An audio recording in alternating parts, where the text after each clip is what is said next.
Hey, what's up, everybody? Thanks for tuning in to another episode of Let There Be Talk. It's Thursday, March 2nd, and this episode is brought to you by my fantastic motorcycle sponsor, El Cajon Harley. That's right, all you new listeners out there, if you don't know to where to get a great motorcycle, you got to go to El Cajon Harley. Hit them up, El Cajon Harley. These guys are fantastic. Southern California's amazing Harley-Davidson dealer. You don't want to be missing out on all the good stuff they have. I don't care where you live. Fly in and get yourself a motorcycle from them. Visit them at elcajonharley.com. They've got the brand new Road King special. They offer plenty of great financing. They've always got bikes, bands, and bikinis going on the first Saturday of every month. What else they got going? 0 down, 60 months going on right now. Ask them about that. 0 down, 60-month term. Find out about that. Also, they'll take trade-ins. You got a trade-in, or you just want to sell your motorcycle. Maybe you're over it. I don't know how that could be, but whatever. They do have the lowest tire price on the planet. And March away in some new boots. They got a March deal going on right now. $25 off men and women's HD boots. That is the March boot madness. Hit them up, El Cajon Harley. Follow them on Instagram and Twitter.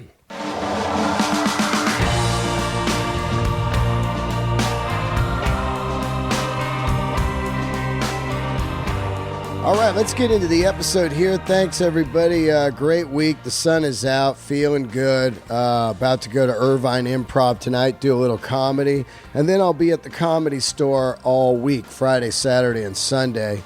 What else do I got coming up? Of course, I'm doing Easter weekend headlining Ontario Improv. Don't miss that.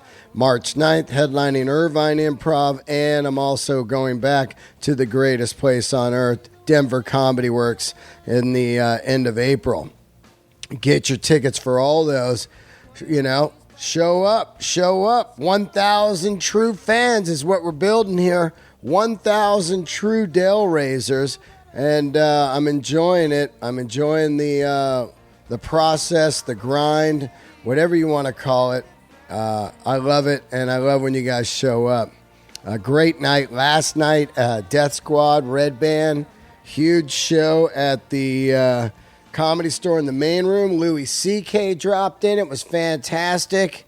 And just an awesome crowd. Awesome crowd.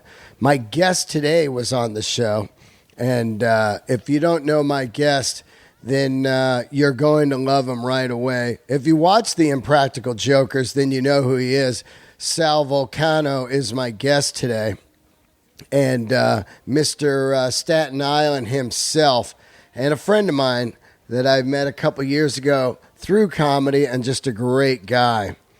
This episode is fantastic because you got to imagine if you have 2 or 3 high school buddies and 20 years later or so, you have just a smash hit TV show together. How fucking cool would that be, right? Just think about all those pranks you did on each other in junior high and high school, and then here you are making great money doing it on TV 20 years later. These guys have been around forever, just doing all kinds of great stuff, and it was fantastic to have them on the show. So, of course, immediately start watching the show once you listen to the episode, if you don't already, and spread the word. Follow them on Twitter and Instagram, SalVulcano, on all the platforms, and watch it on True TV, the amazing Impractical Jokers. Let's get to the episode right now. I love you guys. Keep the candles lit. All right, here we are, another episode of Let There Be Talk. Great guest today. Introduce yourself.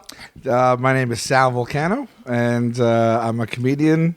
Yeah. And I guess people may know me from Impractical Jokers. Yeah. yeah, hello. It's so funny. Did you see your fucking billboard there next to the store on the Ondas? I didn't yet. I got a picture. Yeah, I think Red Band texted it to me or tweeted it Holy to me. shit, that thing is fucking giant. It's like they finally, look at that thing. It's the whole Ondas. That's crazy. I know, right? They did it like 6 months ago too. I guess this is like a thing. Oh, they doing. did? Yeah, and I only get here like maybe 2 to 4 times a year. Yeah. Maybe, you know, if I'm lucky. And the last time I was here, it was up there. Yeah. And it's like amazing. I get to see it now in person because I'll be at the store this week. I get to see it in person, which is very cool. But also, I feel like stupid.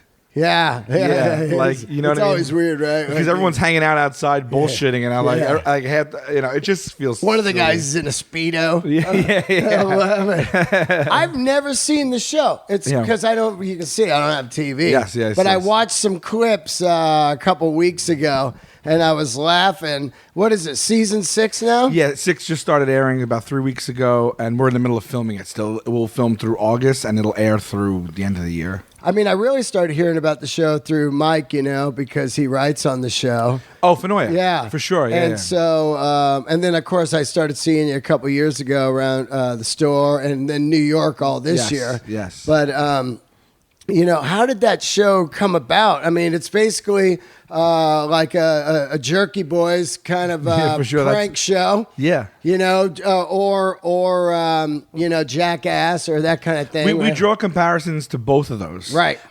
We have some similarities. Like as far as Jackass goes, I mean, I would never be able to do what those guys do. Yeah, that shit's we true. like scale it down to a more like social. Yeah, you're not taking your etiquette. ball sack out. No, it's like there's getting no stapled. stunts. Yeah. But it is the same, like the spirit of it, like the camaraderie. Like the guys and I have known each other for 27 years. Yeah. We met in high school as freshmen. We're all the same age. Right. And we started doing comedy together 17 years ago. Wow. So like that relationship is real. I've always felt that in Jackass. You knew that. Yep. So like that's where, I mean, you know, we're just guys fucking around. So we get that comparison. And then Jerky Boys, of course, is a big influence because, you know, we grew up on that shit. We got the tape before it became unbelievable. Before they signed, and the tape was just being passed around, and people were making copies and copies, and you would get this bootleg cassette. Yeah, we had it then, and I remember when we got that.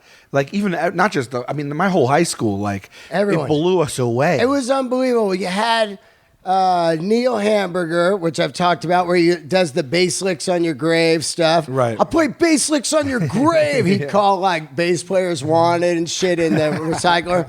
Then you had, you know, you had Jerky Boys, and then you know the Reds tapes, those ones that like the Simpsons. You know, my cunt phone call. You know. Yeah. But man, that Jerky Boys.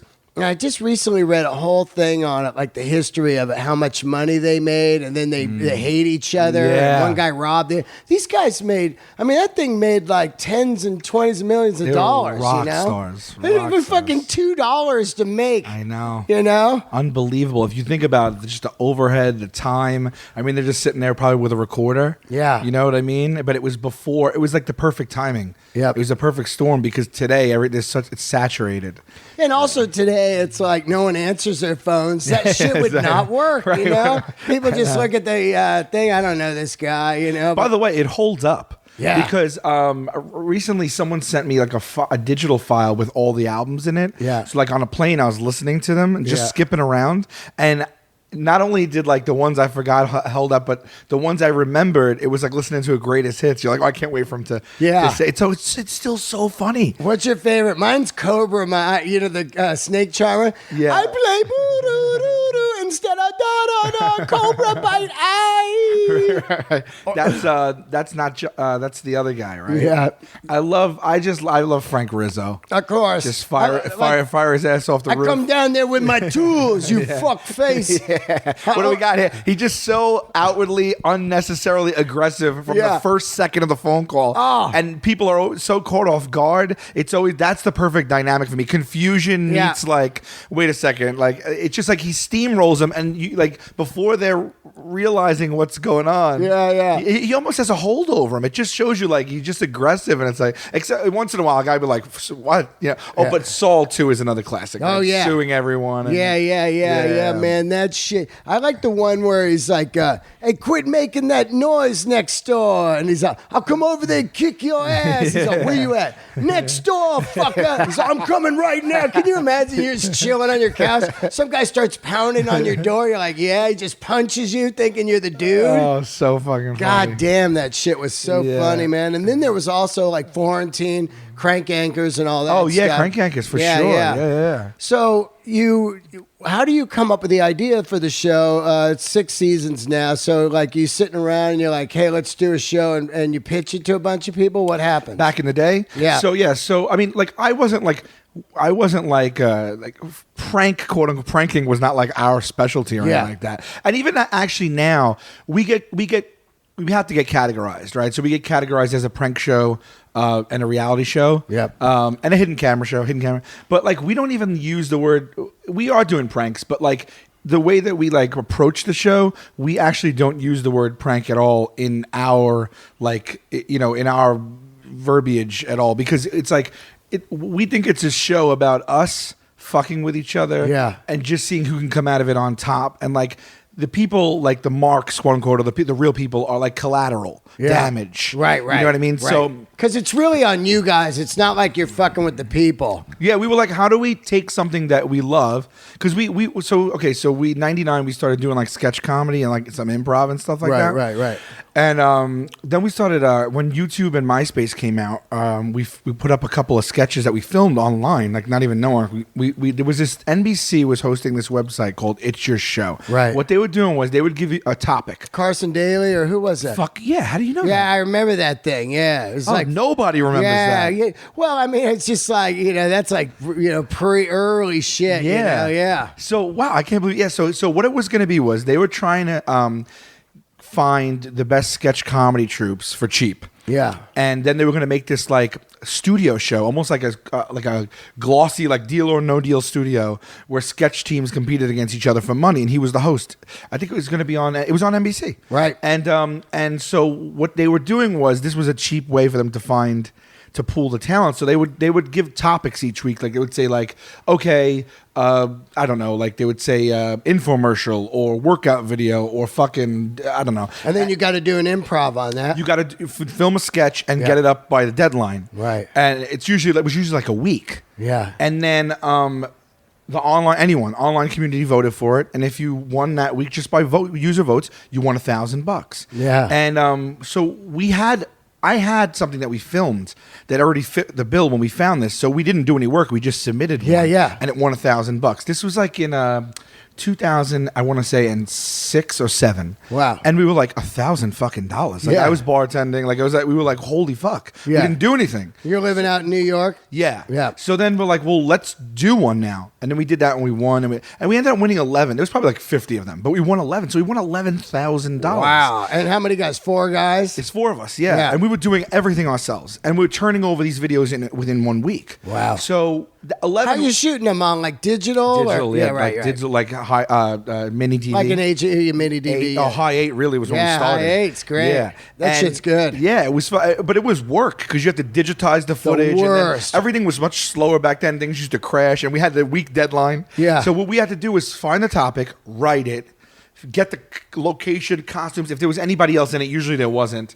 And then we'd be holding the boom, holding the camera, switch. We did everything ourselves, and we were churning out. Like we won 11 of them, but we made like 30 of them. Wow. And so within like a half a year, we had 30 sketch videos that we just then, after the thing was over, we just dumped them online. Yeah. And that's YouTube and MySpace was huge. And then MySpace started doing comedy accounts and ranking them. Oh yeah. I don't know if you remember this, but like when we first made a MySpace comedy account, there was like 20,000 accounts. Yeah. And by the end, when it was dying out, there was almost 140,000 accounts. Yeah, I remember that because they switched. They decide we're going to try to go all comedy, like Yeah. And then they kind of go into fuck it, we're just music, Yeah, and Timberlake comes in. Right, exactly. But before that, comedians would upload clips of their sets. Yeah, I remember. And it would be like their webpage, and they ranked those people. Yeah.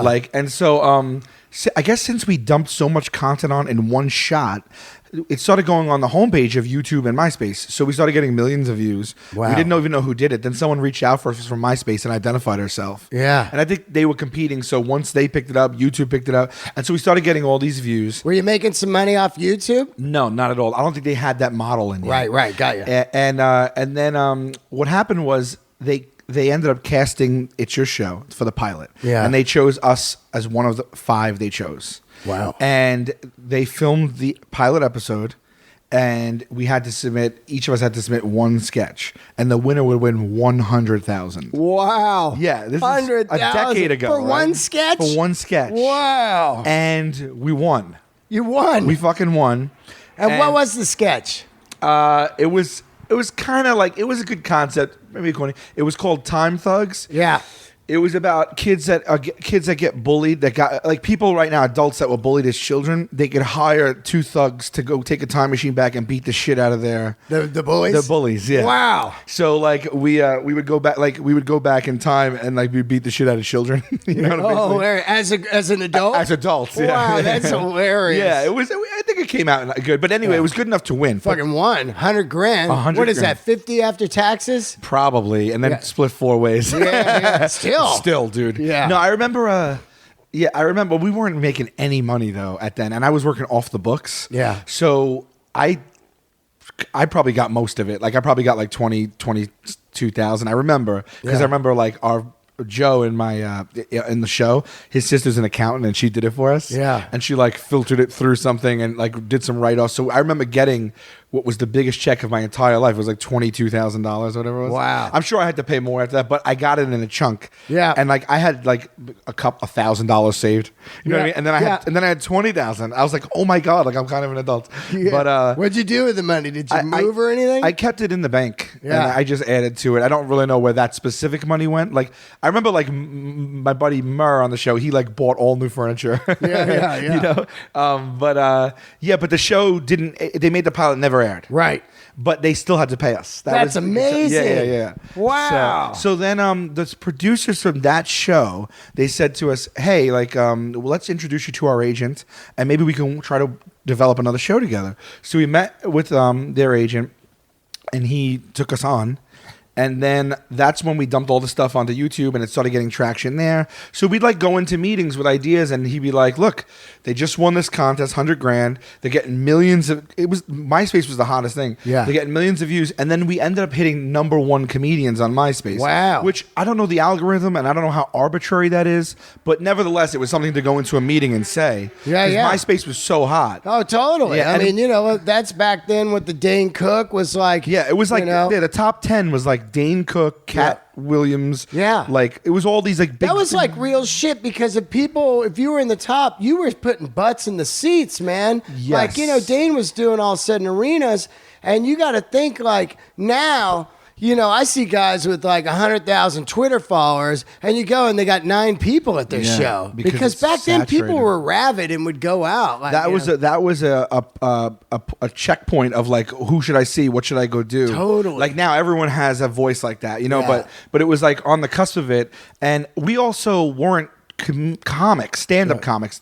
They were. It was anything. You guys were an improv troupe, sketch troupe. Like, where would you guys perform? Were you into like Saturday Night Live and that kind of stuff, hoping to get on that show? Or? Oh, that's always a dream. Yeah, but like when we performed back then, it was DIY. We would like rent a theater, right? A black box theater. Yep. And then we'd sell our own tickets and promote ourselves.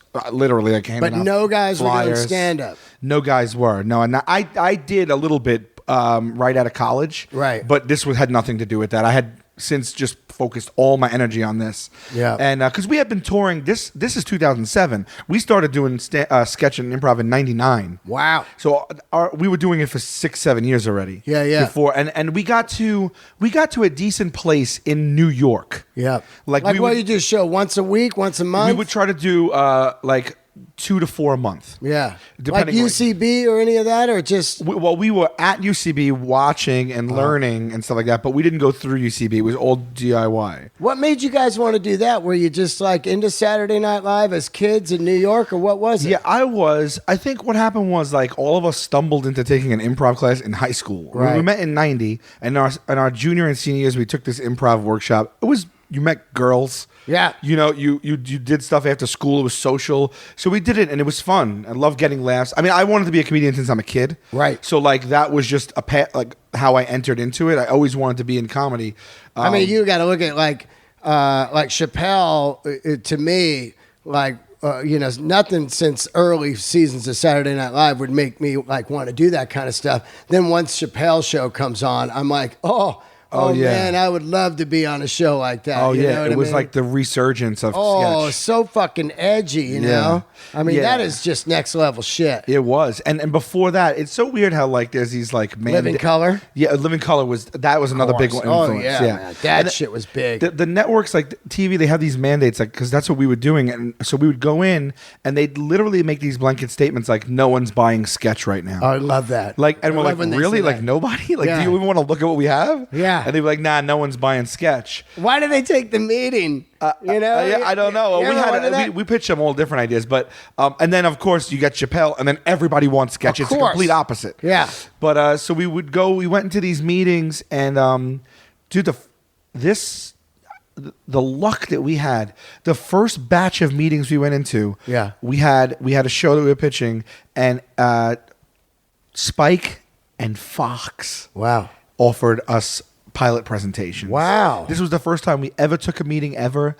I think that we were so green that it kind of maybe worked for us. Yep. It's like, look, these guys are... Because, like another thing was like on the MySpace thing, we weren't traditional stand-up. So like everybody in the top 50 even, out of like tens of thousands, was these famous comics. Yeah. So people went, who the fuck are they? Yeah. It was like, who are these people? I get that. Nobody knows them at all. Why are they on here? So people were like, they must be, something. That's how I met like a lot of comics like that I know now, like Owen Benjamin and stuff like that, and people like that. Like they were in that thing. Yeah. And like that's the first how I was introduced to them, and they were introduced to us. And then years later, when we became friends, I was like, oh, I saw you on MySpace. But that's hilarious. Yeah. So I mean, that's also smart business now. Like now, I don't even know if they're that smart on business. They're like. You go into a meeting, they go, well, how many followers do you got? And it's like, well, I got 20,000, Right. And they go, well, we're looking for someone with 100,000. It's like, yeah, but those people don't get anyone to the shows. Yeah, you got 20,000 real followers. Right. Or do you got paid for spam bots and shit with a guy with 10 minutes of comedy, you know? Right. Also, just what about talent? Yeah. Talent does not matter. It doesn't even register. If that mattered, all of us would be working in the crew. You know what I mean? It's like... What amazes me is because I'm like doing it kind of backwards. Like I always wanted to do stand-up, and then all this other fortunate stuff happened to me, right? And now I'm just getting to it now. But I don't want to do any short. I'm trying to put in as much work as possible. And what was amazing to me is how many good comics there are. Yeah, like that. I'm like, holy fuck! Oh, it's that people don't know about. Yeah, it's crazy. That's scary. Yeah, the scale is so odd. Because when you look at dudes and you go, well, this guy's fucking amazing. How come he's not famous? You know. And you really think about it, like, holy shit, man. It's a whole different world now. You could be funny as fuck and never get anywhere because you don't have any kind of drive on the other parts. Like, you got to do social media. Right. You got to hang out at the clubs. Right. You got to book, shows all over the place. You have to have a podcast. You have to do some videos on YouTube. It's everything. You have to work so. You got to work 7 days a week. Somebody just hit me up and said, "Hey, you want to go somewhere this weekend?" I was like, "No, I just don't go anywhere ever." Yeah, because this is what I love to do, and I want to do it. Yeah, that's the same as me, man. I I don't get any, you know how comedy is, I can get up there for 30 seconds. People might recognize me, but I don't I rarely, like I'm out here, I do it once in a while because I want people to know I'm doing it. Right. So this week I advertised because I'm out here a couple times a year only. Yeah. But back home, I rarely even announce myself, and the club owners have been nice enough to let me do that because I don't want my fans. So they don't show up and just give you that pass. Yeah. Well, yeah, I don't want my fans coming to the shows for the most part at all. Yeah. Because one, I want to work out in front of people that don't know me to make myself better. Exactly. And, and two, I'm working stuff out. Like it's like I just want to go under the radar and just keep building material, just getting more and more, just growing more and more. Right. And then when I finally take it to the where I'm because I started doing road gigs now solo. You guys are doing some arenas, right? Oh, me and the guys together is a little bit of a different dynamic. Right. Yeah. But you guys are doing fucking like Spain or something. Did you do arenas? We did UK. We did a tour in January last month, and it was an arena tour. Which was fucking shit myself. I can't believe the show's huge over there.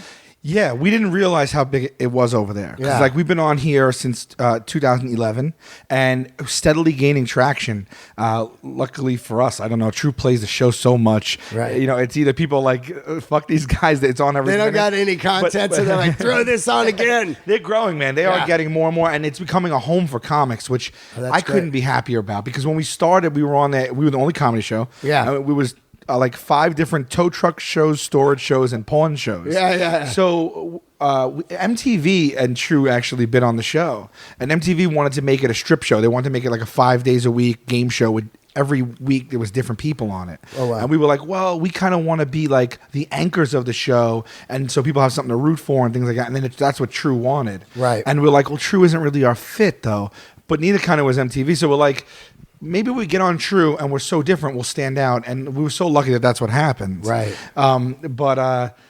So we've steadily just got popular here, and the fact that they played a lot, I guess, was still always finding a new audience. Well, word of mouth. Yeah. And grassroots is cool. People are like, you seen this? And then eventually, fuck, man, by the time everyone catches on board, you might be on your 10th season. We never thought that. Like, after the first season, I was like, the first season, we had no one else on the staff. It was the 4 of us, and I'm not kidding you, because we didn't know how to run a show. Yeah. So it was like a director, like a couple of PAs, and us. Yeah. Literally. There wasn't a locations person. There wasn't a segment producer. There weren't any associate producers. What kind of budget? Like $1,000 an episode? No, or something? it was decent. It was a couple of $100,000. Wow. Yeah, but we would do everything per episode. Yeah, but we were getting paid nothing. Yeah. Dude, we were getting paid. I was like literally making the same as I did at my other job. Yeah. Because you don't have any pull. Yeah. It's like, get me on the air, or maybe hopefully in success, whatever. So we would get in, and I actually still, for the first 2 seasons, I worked off my full-time job. Yeah, really? And did the show. So I was working like 100 hours a week. After 2 seasons, I almost had a nervous breakdown. What were you doing? Bartending? Yeah. But Where at? But I had just bought a bar with friends. Oh. And 3 weeks after I bought the bar, we got the show. So I'm like, I have a brand new business and a show, which both of them need your full, undivided attention. You still got the bar? Hell no. After the second year, I was like, I can't physically do this anymore. And I was nervous to make the leap to just entertainment. Yeah. Because I was like, that's why I got the bar. I was doing comedy then, but I was like, I had bartended and managed a really successful bar for 8 years. And then I had the opportunity with some friends to buy this other bar. And so I did. I took a leap of faith. Yeah. And I had all these people that were my patrons. Yep. So I took them with me, and I stayed there for a little while. By the way, the hardest thing I've ever done, harder than any comedy, any television show, was running a bar. Yeah. It was, because I was like, it's 24/7, and you're always worried, and it's everything. It's insurance, fights, liquor license, health department, all this other stuff. Bands pay, like workers' comp. I mean, it just. You were having bands play? Yeah, we opened a bar/music venue. Wow. Yes, where at? It was in Staten Island, where I'm from. Wow. Right off the ferry. Uh-huh. So I pulled in. That's another way I met all my comic friends. Was I was the only place in Staten Island. Oh, you're doing comedy? Pulling in city comics. Wow. Yeah, and we did it for 3 years, every Tuesday night, and I fed the comics, and they could drink, and sometimes we even got to pay them. And it was a free show, though, but I still treated them really well because I knew they were taking the ferry over. Yeah. And I was like, look, that's a bit of a trek, you know. How long does that take? It takes about 25 minutes. Yeah, I've never been over there. It's cool. They're building up around there, but so the bar was right off of the ferry. Yeah. So I got we did this show for 3 years every Tuesday, and every comic who's like really breaking out even now was on my show because this was like we're talking now 7 years ago. Yeah. You know, so Who do you got? Like Hannibal. yeah, we had Hannibal, we had Big Kumail, J, we had Che, Yeah. we had I mean really everybody. Yeah, right. Dan St. Germain, Sean Donnelly, Mike Lawrence, Mark Normand, all these guys. Andy, like we had, I know because what we did was we used to make a poster. I had an artist make a poster, a unique one for every show. Wow. And we kept them up in the bar. So I like for all those years I would stare at the names, and these guys all became my friends, and well, most of them, you know, but we kept in touch. But it was really cool. So I was doing that, and where were we? We're just talking about like the show, you how know. it came out. Yeah. So back to that. We sat down and we're like, we had a bunch of failed pilots. Like we ended up selling the show to Spike. Yeah. And that was a sketch comedy show. Oh wow. And it was actually a single camera. It was almost like a Sunny. Yeah. But before it was like that was like what we kind of were aiming for. I don't think Sunny had come out yet. I don't know, but it was definitely in that tone. On Spike. It was on Spike, and it was the four of us, and we played ourselves. Yeah. It was different in that way, but it was like heightened versions of ourselves in like a Staten Island that we that didn't exist. We created like this odd Staten Island. Yeah, just like almost like Girls when you watch Girls. Yeah. It's like Williamsburg. You're like, yeah, it's a little bit like that, but man, that's on high steroids right there. Yeah, but we created like almost like a fantasy world. Yeah. Like the pilot episode. This was the pilot episode that we had no black friends, we realized, and so Murray, under the guise of a television show, he held auditions for a black show, but there was no show. It was just so we could audition like people and see who we liked to try to make like a black friend. That was his storyline. Right. Mine, Q, who's a fireman, was hospitalized with a fire, and he's in a room with a kid who has a blood disease, and he doesn't know. The kid doesn't know that it's fatal, and Q accidentally tells him that it's fatal, and then he's locked in the room with this kid, and he's got to explain to him like life and death and all this stuff to this kid. And then I go to visit Q, and I fall asleep. It was like a crazy thing. I fall asleep, and I accidentally like fall asleep in one of the beds in the room. Yeah. And they come and they take me. They think I'm there for surgery.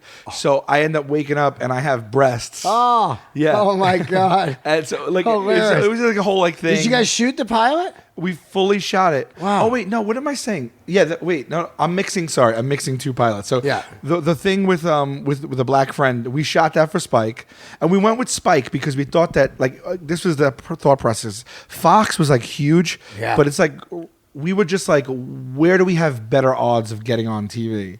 You know, and even though Fox was the bigger like reward, the risk was higher, so we went with Spike.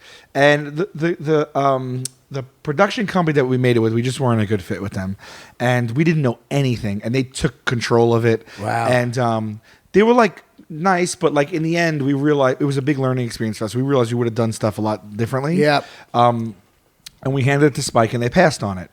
And I remember it was I think we got $100,000 to do that, or $75,000, and they wanted 10 minutes. Like they wanted a presentation, and we gave them 30 minutes. You gave them the whole pilot. Yeah, and the thought was, and this came from the production company, the thought was like, well, let's show them what we could do. Yeah, like Louis with low this money. little amount of money. Right, that was Louis' trick. Yeah, Remember, it was like, I want full control, but I don't need a lot of money. Right, so we did that, but I think it would have behooved us to just give them a strong 10. Like a super sizzle reel. Yeah, and so they passed, and we were, from that experience, you were like, shit, we could do this better ourselves. Yeah. So we pulled money together. We pulled together $5,000. Yeah. And called in every friend we had.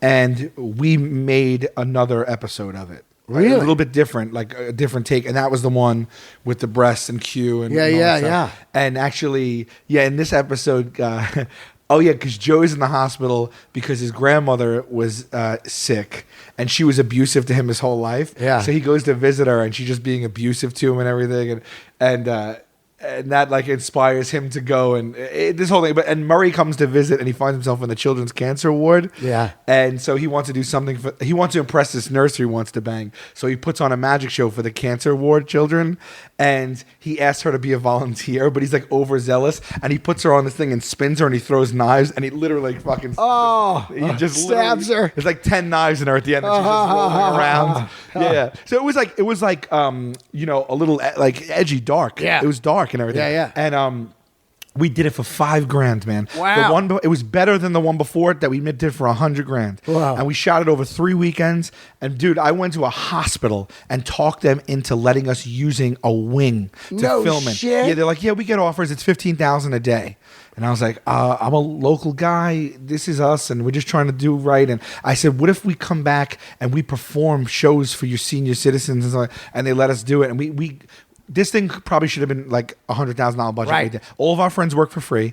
And then when we got the Jokers, we hired all those people. Yeah. But I mean, what do you do with the second episode? Do you turn it into Spike again? Like, check this out? No, we submitted it into the New York Television Festival. It got in. Right. It got screenings, and we got meetings from that. But no one ever picked that up. And that's how you get the Jokers. Yeah. So then after that, now all of a sudden, then we pitched an improv show. It got on A&E. And they showed the first episode, but they didn't pick it up, and so we had a lot of failed stuff. Yeah, and then we That's amazing. You get to keep working. Yeah, you know what I mean? Because usually they're like, that guy. Yeah, we had him. You know. Yeah, we just kind of got lucky. I don't know what it is. And you're in New York too, where it's not even like a TV town. You know, yeah, it's not here. That's another crazy thing. You know. I don't know how we got lucky. I think when we 4 of us go into a room.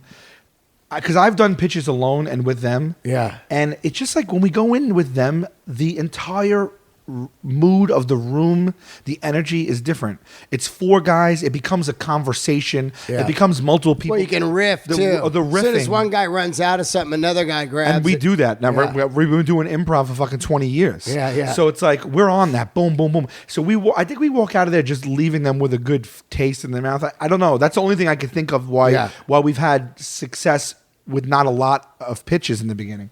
And then we failed like 4 or 5 times with shows. And we said, well, we keep trying scripted. What is a way where we can play ourselves? So, because we know how to be ourselves. Yeah. We can play ourselves. We can improvise, which is one of our strong points. And it's just original. And we just went to lunch one day. We always used to try and think as many ideas. And we just sat at lunch. We just said, well, what if we did it where like it's a hidden camera show, but we're on it and we're competing against each other in these real awkward situations, and whoever like does the worst at it, maybe they'll face like opponent. We just thought of it that way, and we were like, the reason we were like, oh, this might work because we get to be ourselves, and then we could also, like we said, like by design, we'll say no to things, or try it and just fail miserably. So if we do it, maybe it's funny and exciting. If we don't do it, it's funny, you know what I mean? And so maybe we could do that then. And then we get to also be ourselves and stuff. So, and I didn't think there was anything really like that. And so we went with our cell phones, just the 4 of us. Yeah. And we went into like Victoria's Secret, Sephora, and like to all these stores and stuff.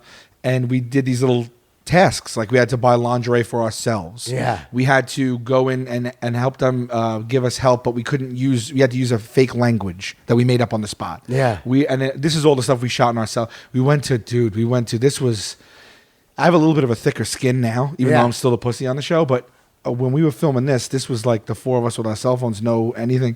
We went into a packed, sold out like theater, and I remember just we're like, what could be like one of the most like intimidating places to stand up and ruin the movie. So we went to like a Medea. A Tyler Perry. Just an urban. Just an urban. And it was sold out. It was like Friday opening night. Yeah.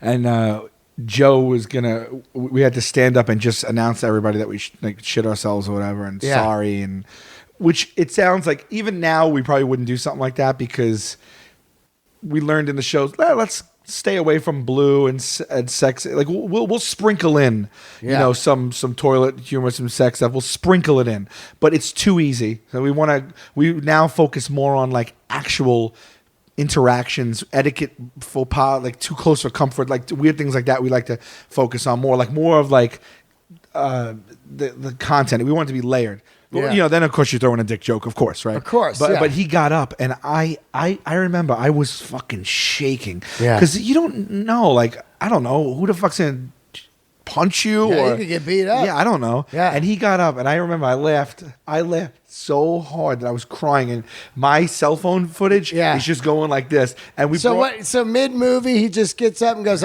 sorry, I shit my pants. Yeah. Just out loud, and you're filming it. Yeah, but he goes into it. He's like, I ate a burrito that's gone bad or whatever. But he just kept riffing. Yeah. And are people like, boo, fuck you. Boo, fuck you. No. So what happened was he competed against Murr. Okay. So we waited. So 2 movies, right? So Murr. So you're doing 2 separate screenings. Yeah. So Murr went up first, right? And actually Murr was very timid when he did it. Yeah. And they were like, sit the fuck down. They were screaming at him. Whoa. And they're like, shut the fuck up. No one laughed. And he literally crawled back in his seat. Yeah. Like he announced it. And then the thing was you had to stay. Oh. So he sat back down, and we were like, oh my God. And then Joe's approach, he took the bull by the horns, and he was like, ladies and gentlemen, and he just went for it. I just shit my pants. Yeah, and they started like cheering. Yeah. So we saw 2 completely approaches and 2 different, which was really good. Yeah. And then so we went in the room, and when we showed that footage, like people would just, they True offered us to buy it in the room. Wow. Yeah, because we were like, we have another offer. And they were like, what is it, MTV? They knew. I don't know how. Yeah. And we're like, and they're like, do us a favor, come with us. They offered it in the pitch room.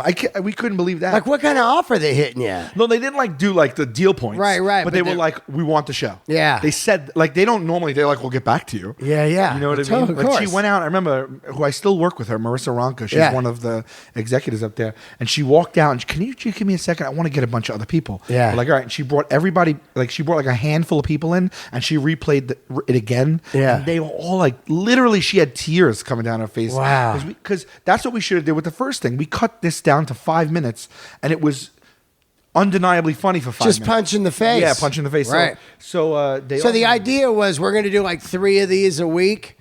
Like on an episode? Yes, so the idea, they still didn't, they were like, well, what is the show? So after they hired us, we decided it would be like the competition where one of us gets punished, and we just get a thumbs up and thumbs down. We got all the semantics of the show in place. And we didn't even a lot of people that describe our show, and it's the easiest way to describe it, and this is how it gets described as it's 4 friends, and they tell each other in an earpiece what to do, and if you don't do it, you get punished. Yeah. And that is definitely the easiest way to explain it. But really, that's only maybe a third of the show. If you really watch the show, we do one of those an episode maybe, but everything else, we've invented all these unique games and challenges and situations that aren't necessarily just that. Right. But all those are completely unique. We've made 100 of them already. Wow. So you can't pluck one of those and say, oh, it's where they have to put pocket people, which is they have to get stuff into people's pockets. Right. So that's happened 3 times. Right. Whereas the tell your friends what to do has happened once an episode for 150 episodes. Right. So, but even though it's only a third of the show, and the rest of it is all this original, it's the best way to describe it. But so we drew because I remember people were like, oh, Ellen did that. And I was like, oh, I didn't know. But she did it with she does it once in the blue moon on our show with celebrities. Yeah. She'll put something in their pocket? Oh, no. She'll tell them what to do. She'll be the thing. And so when we first started, I remember there's a radio show that was it's just what Ellen does. And they made a show out of it. And we're like, well, no, I mean, we're competing against you. I was like, well, just that's not even just one part of the show. But the first time I saw that was 25 years ago. Letterman did it with Rupert G. That was great, right? Yeah. He'd send him down on the street and he'd tell him stuff. Yeah. And he'd be like, oh, hi, you guys. It was the fucking funniest best thing. Yeah. And I didn't even remember that when Letterman did that when we did our show, because we were filming the pilot. Yeah. And we were filming the pilot, and we didn't think of this concept yet.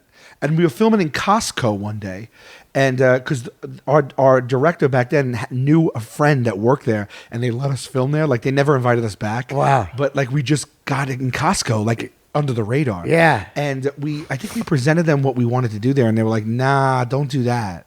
And so in the moment, we were like, well, shit, how do we tweak this to let us do it? Yeah. And I think Quinn or somebody was like, what if we told each other what we had to do? So we were like, oh, let's try that. None of us like realized that anyone had done it. Yeah. And we did it, and it was like the magic. Yeah. Because it was it's like also anybody that says like Ellen did that, it's not like an original idea. Which is why I said Letterman. Right. Yeah, it comes down to anybody can go out and do this idea. Right. Does the chemistry work? Do the people grab onto the four guys? Do they care about the guys? It's just like Jackass. Anyone could set themselves on fire. Right, you know what I mean? But you love these guys. Each guy was so out of their mind. You're like, what the fuck, Steve-O? And that was how we pitched it. We're like, we want people to have a favorite and root. And this way there's a reason to come back every week. If people are emotionally invested, the show will succeed, we hope. At least that might be it.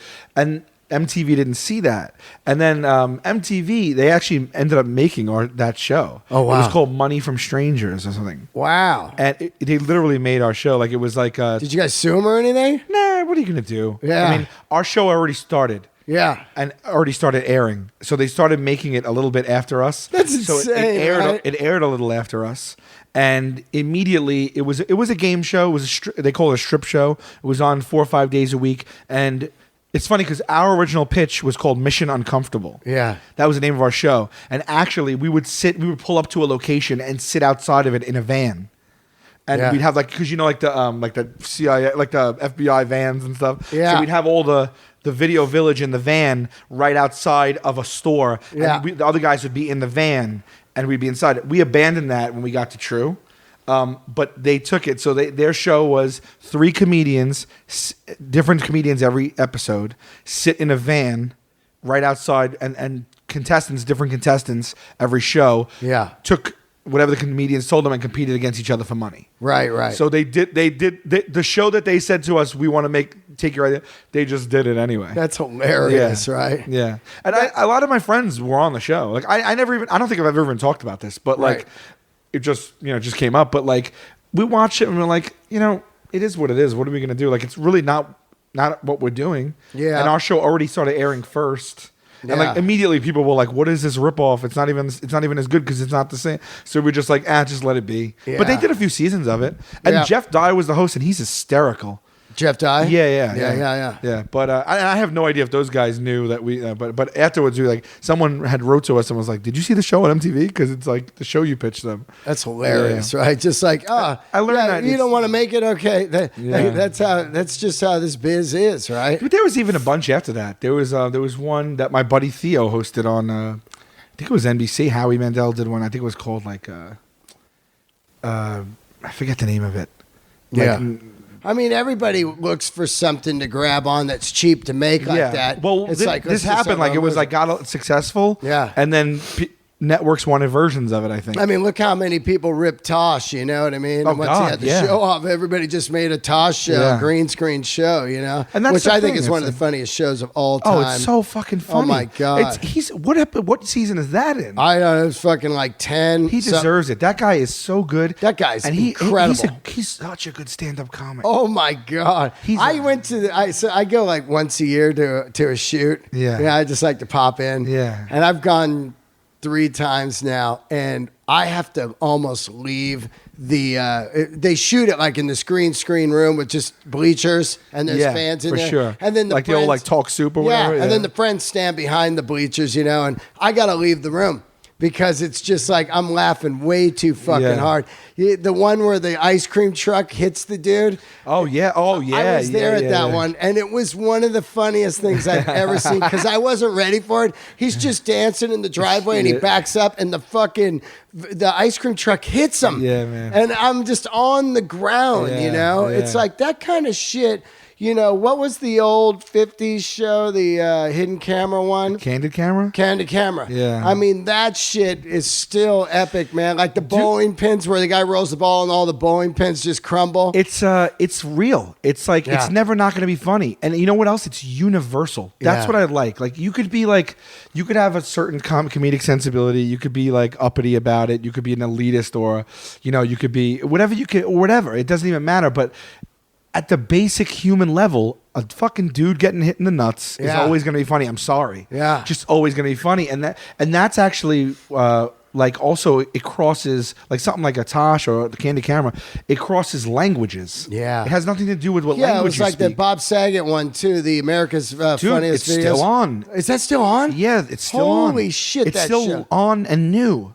God damn, that show Because was funny. when is that going to stop being funny? I used to watch that with my grandpa. Yeah. You know, and we used to, me and him sit down and cry laughing because I would like he would think it was funnier than I did. Like every once in a while, there's one you can't help, but I loved how much he loved it. It was like this like contagious type of thing. Yeah. But yeah, and like our show right now plays in like 40 countries, and we didn't think That's that insane. We didn't think that it would appeal to people, but there is some elements of it that there's are no language barrier. physical. Yeah. Well, there are jokes. I mean, that are, with you guys, because but I'm there saying are jokes that are like, you know, there's specific references or specific types of jokes the way we write it, but there is an element to our show that is physical and is just about human connection and how people reactions really cross language barriers. And so that was a surprise that we found, that people were getting the show in these other countries. That's amazing, right? Which is why we. So you go do the tour.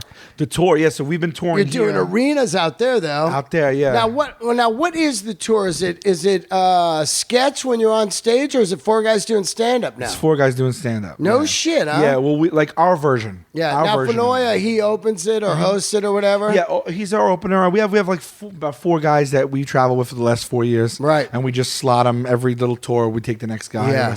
And it's you know, our audience is not coming to a live show for traditional stand-up comedy. They're coming really to see us. Yeah. So we tailor a show that is going to kill them. Right. We hope. And so it's like, I call it our version of stand-up because the guys like aren't really stand-ups, and before like the last couple of years I didn't really dig into it myself, right? But we're very familiar with being on stage and riffing with each other, and we've had podcasts. I mean, we can perform like, you know, no problem. So what we do is 4 mics.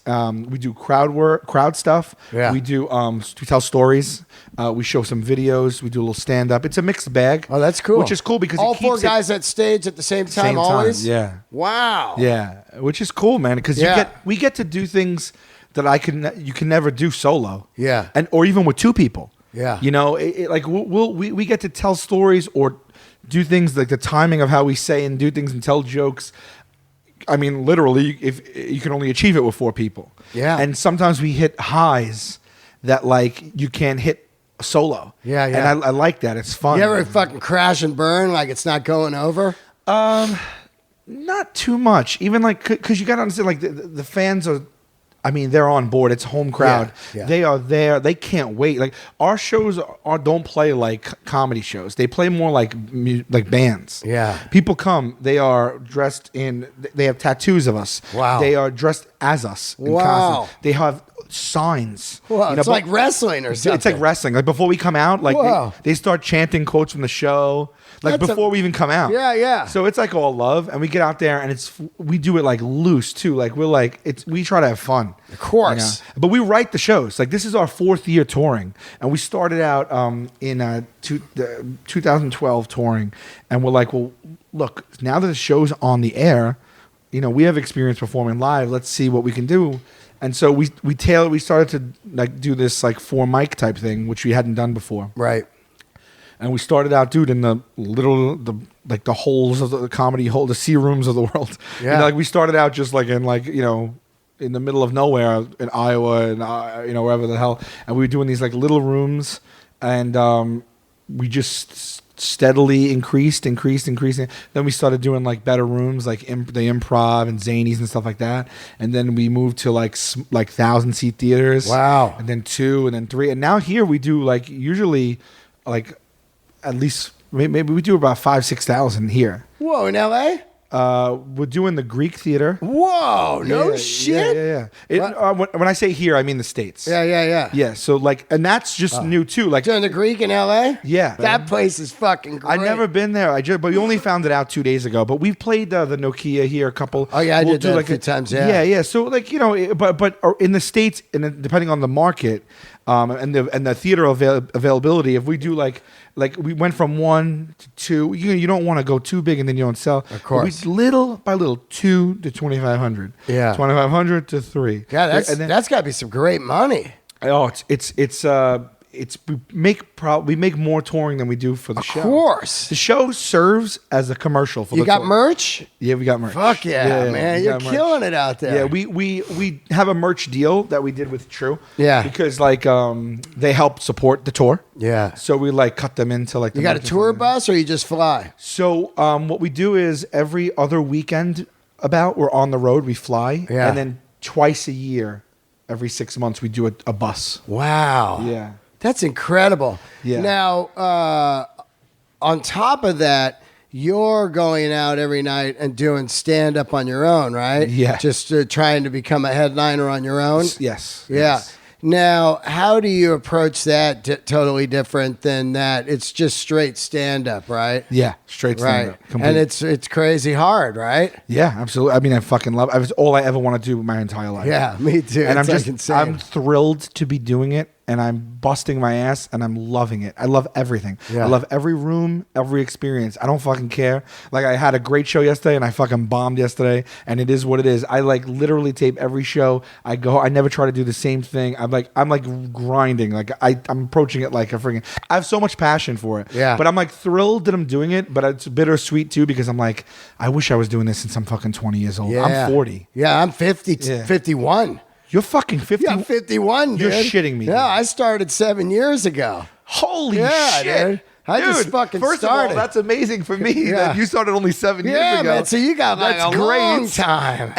And first of all, Yeah. you fucking go past for 35 years old. Fucking, it's insane, dude, man. It's and I can't even tell if you're pulling my leg right now. no, that's true. I just turned 51 2 weeks ago. Holy fuck. Yeah, man. Holy fuck, Yeah, dude. it's You look fucking great. crazy. Thanks, I'm dude. drinking what you're drinking. Fuck, I'm not drinking. That's what it is. Now, you're making some money now. Are you still living in Staten Island? Or Yeah, I am. you're still out there, huh? Yeah, well, because really, I was about 2 years ago, I was let me try and be an adult and buy my first place, maybe. Yeah. I never thought I would. I was let me just rent. Actually, my whole life, I was how do people afford homes? Yeah, yeah. I didn't even get it. Yeah. Because even if you scrape together a down payment, Yeah. it's 30, One wrong move and it's gone. I'm so nervous. Right? Me too. I'm you know what? 30 years I have to pay this amount, so I just don't get how people did it. I get it now. Yeah. You just have to fucking do it. Yeah. But I was let me start to look for something, and I looked in the Village, Yeah. the West Village, and I Yeah. looked in Brooklyn and Brooklyn Heights and stuff like that, and it is fucking nuts. It's insane. An 800 square foot. It's insane. One bedroom, one bath. Just a box, 1.5. Yes. Yeah, 1.5. That's how much it is. Every time I do that rundown box. Every time I do that standing room, right next door to it is a real estate thing, and they got eight. On the flyers walls. up. Yeah, on the and glass. I'll take a picture and I'll be ooh, good deal of the month here. Yeah. Studio apartment, $975,000. It's $1 million is nothing. It's not. I was talking to Rogan about this, and I've talked about it on my podcast. They say every 14th person in Manhattan is a millionaire. So when you're looking around on the subway, you're well, there's fucking millionaires on here. Just everywhere. What are you riding this thing for, you fucking assholes? Fucking crazy, dude. Isn't it crazy, Yeah. man? But it's a great city, Yeah, it You is. grew up in Staten Island. Grew up, man. Born What and is raised. that, man? It's. I've never been there. It's an island, right? Yeah, it's one of the 5 boroughs Right. that comprise New York City, right? So you got the Bronx, Yep. Queens, Yep. Brooklyn, Manhattan, and Right. Staten Island. Staten Island's the one that's the most suburby. Yeah. And it's what also is it, the nationality out there? It's blue collar, Oh, yeah. Italian, what is it? a lot of Irish Italian. Yeah, right. Cops, blue collar, firemen. That kind of stuff. Yeah, and we have And you got to boat it there, right? There's no road. Is there a road there? well, there's bridges. Yeah, bridges. Got Yeah. There's bridges you get connected to Brooklyn and Jersey. Got ya. So you got to drive through Brooklyn to get to Manhattan, or you take the ferry. Right. It's also the only Republican borough. Oh, really? Predominantly Republican borough. Whoa. Yeah. So it's weird growing up there. If you're from the other boroughs, it's there's really no reason to go there. Yeah. There's some cool shit, but there's way cool shit in the other boroughs. Absolutely. Brooklyn and Manhattan are global destinations. Yeah, Brooklyn's fire. Yeah. Manhattan's fire. Yeah, you can't really so people like, oh, Staten Island gets a bad rap, but we're literally the thing that's next to Manhattan. Who's coming to us? Yeah, right. You know what I mean? It's like, who wouldn't get a bad rap next to Manhattan? Yeah. I mean, like Jersey gets a bad rap, and it's pretty good, actually. Every time I go over there, I go, this place gets shit on, but it ain't bad. Yeah, Jersey, like Long Island, Jersey, and Staten Island are like sister. I love the Jersey chicks, man. The women over there, they all look the same. You ever notice that? Oh, yeah. You're just like, they're like Fran Drescher, the nanny. Yeah. They're like that. Well, to be fair, like it's like definitely all those places have them, but they also have.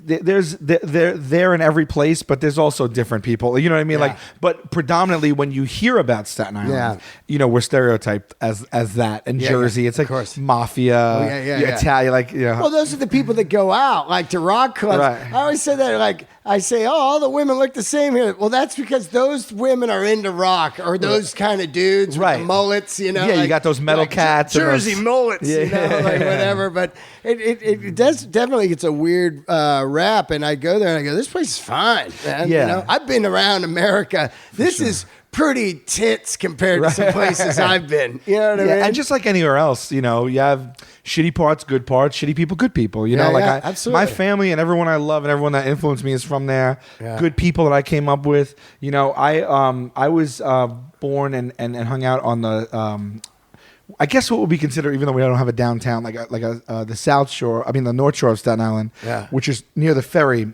which is like the older neighborhoods. It's more like artists. Yeah. That's cool comics, musicians, and things like that. It was more of like a lower income neighborhood. What kind of rent we talking out there right now?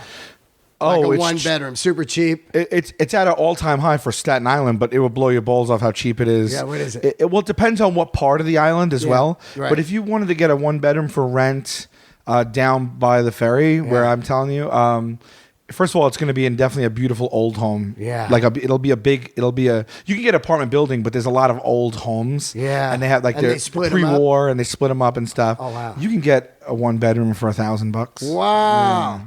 But it's far into the city, right? Well, it's right over the ferry. Right. So you walk to the ferry and take a 25-minute free boat ride, which just runs 24 hours. It's free? Yeah. Whoa. It runs 24 hours every half hour, and you could drink on it.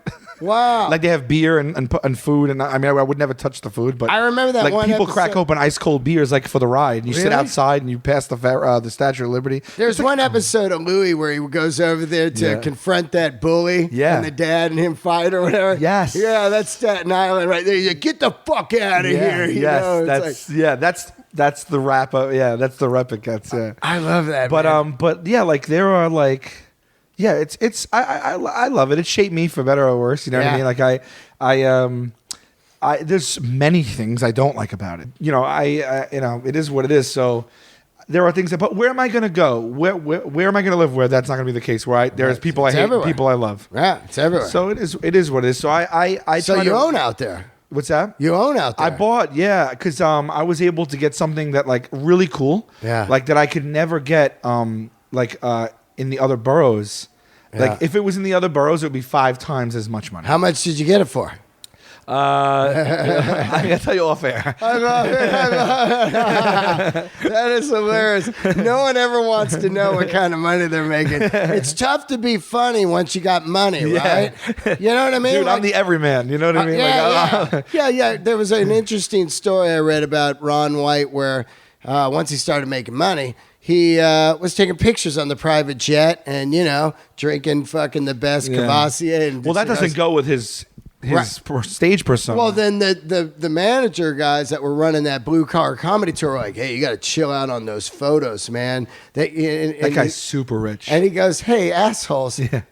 They're not stupid people. Right. They paid $85 to get in. Right. They don't think we're doing this for free. Right. You know what I mean? And they're like, well, you got to stop. He's like, fuck you. And he rolled. And it worked out for him. Private jets, sure. French bulldogs, fucking Cuban cigars, gold watches. You know what's funny? The opposite of that is when I first got on, I told you I was making a salary, the same salary I was making as a bartender for the TV show. Yeah, right. And there's this fucking thing. And I get it because why would people know? They're ignorant to it, but they think the second they see your face on TV, on a TV screen, you have won the lottery. It's crazy, right? And you're on True TV for one. It's basic cable. Yeah, most people don't even know where the channel is. Correct. You know what I mean? always joke. I was like, dude, I'm on channel 1 million. How much do you think I'm making?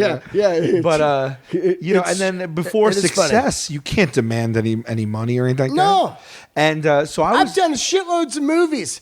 Shitloads. Not once did I ever ask, what am I getting paid? Right, you just do because you knew it was going to be nothing. Right, it was going to just be scale. And you couldn't go like, well, I want a little more. You're like, holy shit, I'm doing a movie with Ice Cube or something. Right. You know what I mean? You just can't even believe it. Right. And they could just flick you in the wind and the next guy's in there. Correct. You know? Yeah, so you don't say shit until you have your feet planted. Yeah, and then once you build your own that's why I love podcasting, because you build your own fucking life, you know what I mean? And your crowd. Complete autonomy. Complete. And then by then when someone comes at you and they go, well, we'd like to buy your show, and they show you an amount, you go, well, why would I do that? Right. Because I'm doing the show now with no bosses for less money, but this isn't enough to sell my fucking freedom. For sure. Yep. Freedom is the key to comedy. That's right. And people don't realize that when they start stand-up, they go, you got any tips for me? And I say, no credit cards. And they go, well, I got a shitload of credit card debt. And well, you're out. Right. You're out because you're going to need to, when they say, can you go somewhere for 3 days for $50? You're going to go, oh, I can't. I got credit card debt and this and that, and I got to go to work. Anytime you have debt, you're not going to be able to go all the way on art. Right. So you got to wipe out your debt, and then cool, no debt. Of course you got rent and food and shit, but that shit you find. I'm talking about the debt that starts ruining your life. Oh, for bad sure, credit scores where you can't even get a hotel room, and all that shit. Yeah, it's absolutely. fucking, it's a grind out there. People say that to me now. They're like, why are you doing that? Because I'll be like, literally, it'll be midnight on a Tuesday. Yeah. And I filmed all day and I'm filming the next day and it's my fourth spot of the night. Yeah. And I'm at a bar show, and there's people talking and there's 10 people that are like, why are you here? Yeah, they don't even get it. Like, we're working to get the show. Like, you have the show. Why are you here? And I'm like, I'm doing this for the fucking love of the game, man. That's it, dude. I love this. If I had a show, I would even be further because I would be like, all right, money's complete. Now let's just go wherever and do comedy. Right. Like I always tell people, they go, when are you going to come to Oklahoma? I go, look, put 100 people together and have them throw money in the pot. I'll fly out and do this goddamn show in your backyard. I don't give a fuck about it. You know what I mean? You have to be booked and you can't go for free. It's hilarious. Yeah, man. Well, dude, it was great to have you on. This was so much fun. Man. Yeah. And absolutely. I don't even how long we've been talking. I don't even know. Have we gotten up there? Like an hour and 10 minutes. Man. Wow. All right, that flew by, dude. Yeah, fuck yeah. Glad we finally got to make it happen. Show's on True TV right now. Yes, it's on. And what night's it on? Thursday nights at 10 are the new episodes. Yeah, and then just probably any other minute you can just. And what are you doing in LA right now? You just out promoting it? No, I'm just here alone doing stand up. Oh yeah, cool. Yeah, so we got a cruise. A cruise? Yeah, it's our second annual. We're doing it annually now. Impractical Jokers cruise? Yeah, man. Wow. So what goes on the cruise? So it's we curate the whole thing. And we bring on we perform. Yeah. And then we do everything, man. We throw parties. We do like you do stand-up shows in the big fucking stand-up. Last year we had like 15 stand-ups on it. Oh, we had dude, I'll do that. Dude, we're actually booking it now. I would love to do that, man. It's November 1st to the 5th out of New Orleans. It's going to Mexico. Yeah, that's fucking sick. And we are trying to book it now. They actually we work with this company called Sixth Man. Yeah, and with our agency, and there's a lot of cooks. But no. But no. I'm not even saying that. Like, what I'm saying is, I wanted to bring back people from last year, but they said they just don't. They want to create a different experience this year, so they want us to book all new people. Yeah. And so I had submitted a list of people I want, and I will completely add you to the list. It's a short list. Yeah. And I just got to, I can't That's just. wild, I'm not though. judge and jury, but but it's been a last year we I'm brought not all putting you on the friends. spot. I'm just saying in No, general. you're not even putting me on the spot. I would love to do something like that. It's because fucking so like much fun, dude. So weird. We didn't know what to expect, and it was Yeah. fucking off the wall. Wow. Now, do you have the whole boat or half? The entire boat. Because we booked the bands, Yeah. the DJs. Oh, you got bands? Bands, DJs, fucking chefs, magicians, comics, everything. It's funny because I was reading that's how all the rock bands now have been going for years, and they've been milking that thing so dry that somebody told me recently that one of the bands didn't sell out the cruise, so it was only half rock Yeah. and then half fucking normal cruise. So you got some old biddies playing shuffleboard Right. and then just rockers on acid walking by like Hysterical. Van Halen, you know what I mean? Hysterical. Can you imagine that? It's a half and half cruise. We were shitting our pants when we took the offer Yeah. because we actually took it on late notice and we only sold tickets for 4 months. Yeah. I think last year, and we sold 75% of the boat. Wow. So then they gave us like a good discount, and we just started bringing friends and family and people, and we kind of like the boat wasn't sold out, but we didn't have. They normally give you a certain amount of time, so it was very good for the amount of time that we sold the tickets. That's incredible. This year, it's in November. It's like 90% sold out already. Are you kidding? That is sick.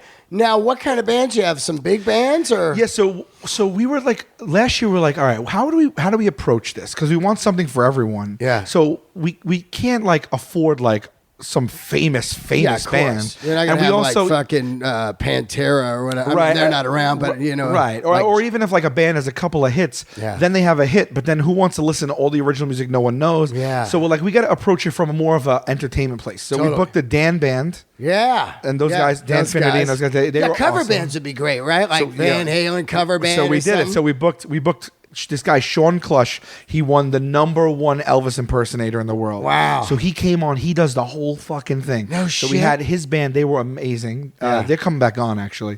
And we did the Dan Band. We did an 80s band. Yeah, And killer. Then, and then we did I booked my friends in the band, and they do fucking yacht rock. Yacht rock. You know yacht rock? No. Like soft 70s rock. It's fucking amazing. Whoa, like fucking sailing, take me away. 1,000,000%. That kind of like stuff. all that, like Ambrosia, 10cc, Wow. Hall & Oates, Christopher Cross, Kansas. everything. Dust dude. in the wind. Dust- All we are is dust in the wind. They play like power ballads and like Wow. soft, smooth stuff, like Yeah. fucking Jerry Rafferty, Yeah. like Baker Street, you know, Yeah, like yeah, that kind of thing. yeah. And that's like my shit. And that went over well. And then we had a bunch Soft of DJs, rock. soft rock. Yeah, Yeah, that's we it. had Cypher Sounds. Yeah. He's doing comedy, and he hosts at the Cellar and stuff. Yeah. He was one of the DJs, and Wow. it was good. We booked. We had headlining with us. We had Michael Ian Black, Lisa Lampanelli, and Gilbert Gottfried. Oh wow. And then we had Dom Herrera, Wow. Steve Byrne, Owen Benjamin, Big J Okerson, Theo Vaughn. We had.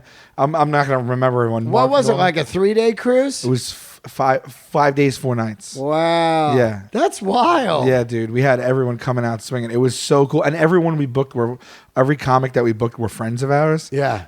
And it just was like it was unbelievable. That's 'Cause, incredible. Like, what is going on here? What are our lives? A cruise ship. Yeah, I mean, There's some normally- Staten Island dudes. I know. They got their own cruise. They're selling out UK arenas. That's right. Yeah, it is man. wild. We have like all those pinch me moments, man. I just still it's still surreal actually. Like I don't really feel like it's really happening to me. That's I feel bitchy. like I'm like along for the ride and stuff, but it's just like it is weird. I often like have to take a little inventory and I get choked up about it. So you got a U.S. tour coming up. You're going to be doing the Greek here, but some theaters and everything. You got the cruise. The show's on now. And then you're out doing solo spots here and there. Yeah, I mean I'm out I'm out a few nights a week. Yeah. And you got a chick or anything? They're like, are you out every night? No, I'm good with that. I'm I got nobody who'll keep me back from going out. Yeah, there you go. I Wikipedia'd your name, and then it said Sal's gay, and then it turned out you came out to get another guy come out. I did a sketch online. Yeah. And it was on. it was on. I had a sketch show on True too. They gave us 6 episodes last year, and it was so much freaking. 2 years ago, it was so much fun. But they didn't want it to pull away from our show, so we didn't do it again. But it was all sketch, and we had got Sally, Jesse, Raphael, and we did a talk show where I came out. And then someone else came out and they put a little clip of it online. It looks real because it's Sally Jesse. Yeah. And there's another sketch where I'm gay too. People think I'm gay. And also it doesn't hurt that like a lot of like times on stage and in my persona like I do like I act a little like more effeminate and stuff. So people are like you type in Sal, it's like Sal married, Sal gay, Sal. There's always the same 10 things. Sal's sister because my sister's always on there. Oh yeah, your sister's kind of hot, right? That's what I get a lot too. Yeah, I saw her. I was like, wow, this guy's sister's hot. Did she marry a dude for real? No. So they were going to actually. Yeah. They went to City Hall and filled out the paperwork. Was that a prank? So they were going to do it just to go all the way to double down on the prank. Yeah. Because what happened was like they blindfolded me and I lost. So I didn't know. They blindfolded me and they walked me into the church. I don't know if you saw the clip. No. When they pulled it off, Murr was in a tux and I turned around. All of our families were there. Wow. All of our friends. And it was in a fucking beautiful church. Yeah. And the music starts playing and my sister comes down the aisle. And you really don't know that's happening? For real? I didn't know that was happening. Right. And I had no fucking idea they got my family and my sister. That was like one of the first times they did something like that. Right. And because what had happened was in a sketch before they made a joke about it. Yeah. And so I was like, you mother, and I was like, okay, this isn't real or whatever. Yeah. And then before they got married, they played a video, and it was a video of them in City Hall filling out the paperwork and everything. And I'm like, look, I'm not stupid. I know that they're just gonna annul it. It's just for the joke. Yeah, right. But I was like, don't even do that. Like in the moment, I'm like, Jenna, this is so stupid for the joke, guys. Are you one of those guys protected over your sister? Fuck yeah. Holy shit, you're 40. I know, but she's my baby sister. How old is she? Well, I have 3 sisters, but this one is 10 years younger than me. Right, so she's 30 and you're still like, hey. Well, no, I'm just like, she's never been married. I'm like, don't get married, then you gotta annul it. It's just stupid. I'm fucking with you. It's so stupid. You don't fuck with my sister, man. But it turned out that they were gonna do it, even my sister. But Murray's girlfriend at the time was like, no, don't do it. Oh. So they filled the paperwork out, and they showed me the paperwork, but it wasn't completed. Yeah. So they told me right afterward. Yeah. I was like, F you guys. Now the thing was, and I didn't do this to them, but I almost did. I'm a licensed reverend. I married like 7 of my friends. Yeah. And I had the authority to take that paper. They signed it. Yeah. All I had to do was put my number on it and sign it, and mail it, and they would have been married. Oh, and I was gonna that would have been great. You guys. Yeah, you should have did that. But then I was like, I don't know.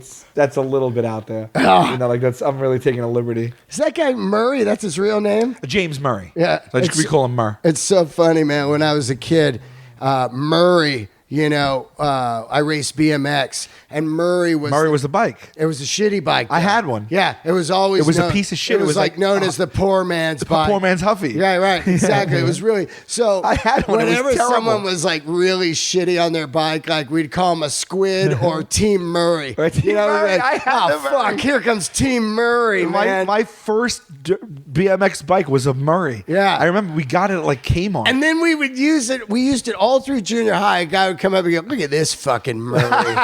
It was amazing how we just chopped it into just Murray, mate. You were an idiot. That's awesome. Like, what a Murray. Isn't that hilarious? That is so funny. That's how Sal, Team Murray. Yeah, exactly. Hilarious. They call it Team Sal. God damn, it's so funny to think about that. That bike, people shit on me so much for that bike. Yeah. It weighed a ton. Yeah. And it didn't even have like you couldn't backpedal. Yeah, just no. It had the brake. Yeah, it had no fucking free wheel. It had no free wheel. It had the brake that was connected onto the frame. It was so that terrible. Horseshoe thing. Yep. Oh man. Well, dude, thanks for coming down and doing the show. My pleasure, man. My pleasure. And looking forward to seeing you in New York. I'll be back out there real soon. Yeah. I think I'm on a show with you this week. Are you on the secret show at the Comedy? Oh yeah, that's going to be great. They asked me to drop into that. Oh god, it's going to be really good. Yeah, man. Those show Red Band. I've done over 3,000 shows, and I would say probably 500 of them are with Red Band. Wow. And they've all been great. Oh, awesome. Just the crowd. It's a lot like, like your Impractical Jokers. Yeah. Death Squad has this great crowd that gets it. You could talk music. You could talk fucking drugs. You can talk, movies, whatever. You can riff on anything, and they're on board, man. They know good shit. I'm excited to do it. So I think I'm doing Kill Tony tonight too. Oh yeah, that'll be great too. Yeah. So all right, on man. So I'll see you at the store tonight. Then. For sure. Thanks for doing the podcast. My pleasure, man. Instagram, Twitter. All that. It's my name. It's at Sal Vulcano. Yeah. And watch his show, guys. And don't forget, subscribe to this podcast and leave a review on iTunes. Thanks for tuning in, guys. Candles lit.